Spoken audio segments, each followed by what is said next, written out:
नहीं, कोई अंदर बाहर नहीं। ये बताइए, अगर बाहर ही बोलोगे आप तो प्रधानमंत्री जी कहाँ के हैं, हम कहाँ के हैं?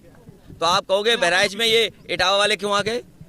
अच्छा एक मिनट, ये दिल्ली वाले चैनल यहाँ क्या कर रहे हैं? ये भाई ABP चैनल कहाँ का है? NDTV कहाँ का है? अच्छा, ये कोई बात हुई?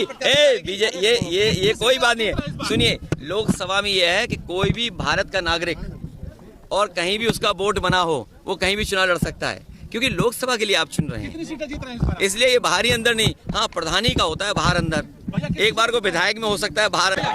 सरकार की नियत नहीं थी नौकरी देने की, और सरकार अगर चाहती होती नौकरी देने की, सरकार की अगर नियत साफ होती, तो जिस समय पहला पेपर लीक हुआ था उसी समय सरकार सख्ती से कार्रवाई करती, और उसका परिणाम ये होता कि किसी भी परीक्षा का पेपर लीक नहीं होता।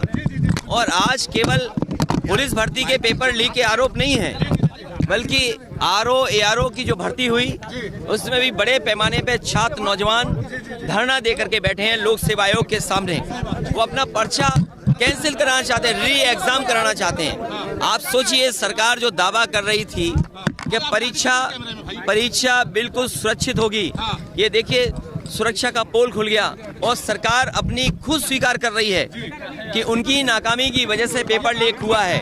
इनकी नीयत साफ नहीं रही, जिसका परिणाम यह है कि नौजवानों के भविष्य और नौजवानों के सपनों के साथ ये सरकार खिलवाड़ कर रही है। और ये सवाल 60 लाख 50 लाख का नहीं है, इससे जुड़े हुए 2.5 करोड़ परिवार के लोग हैं जिनके साथ बीजेपी ने धोखा किया है। आने वाले समय में यही परिवार भारतीय जनता पार्टी को उखाड़ फेंकने का काम करेंगे।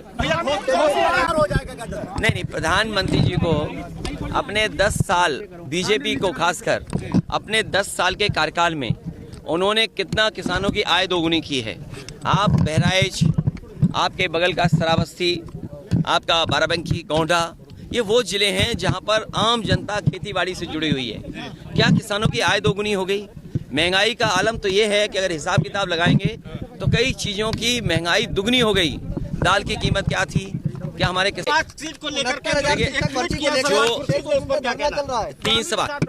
देखिए, जो जाना चाहेगा उसको कोई रोक नहीं सकता। ये लड़ाई बड़ी है, और इतनी बड़ी लड़ाई है कि इस चुनाव के बाद हो सकता है जनता को वोट डालने का अधिकार भी छीन ले सरकार। सलमान खुर्शीद कह रहे हैं और अपने पड़ोसी देशों को भी देख लो, आप पड़ोसी देशों को भी देख लो। चीन में कोई वोटिंग नहीं हो रही है, रशिया जैसे देश में कोई वोटिंग नहीं होती, नामात्र के लिए वोटिंग होती है। उनका लीडर अपोजिशन भी जेल में मारा गया। और भी मुल्क हैं जहां पर डेमोक्रेसी का क्या हाल है। ये लगातार सरकार, चाहे चुनाव आयोग हो, चाहे कोर्ट हो, चाहे और संस्थाएं, उनको प्रभावित कर रही है। हमारे मीडिया के लोगों को भी दबाव बना रही है कि अगर मीडिया के लोग सच्ची खबर चलाएंगे तो उन पे भी पाबंदी है। बड़े लोगों के लिए CBI, हमारे छोटे पत्रकारों के लिए SO उठाने वाले, बराबर का झगड़ा है। इसलिए लड़ाई बड़ी है। हम सबसे अपील करेंगे, जो हम लोगों ने एक आवाज़ दी है कि PDA से सब जुड़ जाएं। मुझे उम्मीद है PDA की लड़ाई मजबूत होगी, PDA NDA को हराएगा। और जब हम लोग टिकट बांट रहे हैं, सीटें बांट रहे हैं, तब बीजेपी अपनी टिकट काटने की सोच रही है। सोचो, बीजेपी टिकट काटना चाहती है, हम सीटें बांट करके जनता में पहुंच चुके हैं। पेट्रोल, बड़ी चीजें तो भूल जाइए।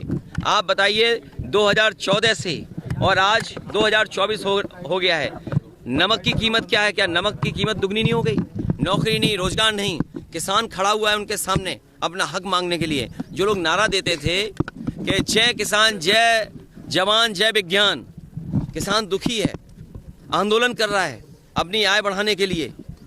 नौजवान नौकरी नहीं पा रहा है, अगर पेपर लिख रहा भी है तो उसका लीक हो जा रहा है, उसको लड़ना पड़ रहा है अपने भविष्य को बेहतर बनाने के लिए। और विज्ञान की बात तो केवल इतनी है कि व्हाट्सएप से लोगों को कितना गुमराह कर दें, सोशल मीडिया से कितना गुमराह कर दें, इतना ही इनका विज्ञान है। इससे आगे विज्ञान इनके पास नहीं है।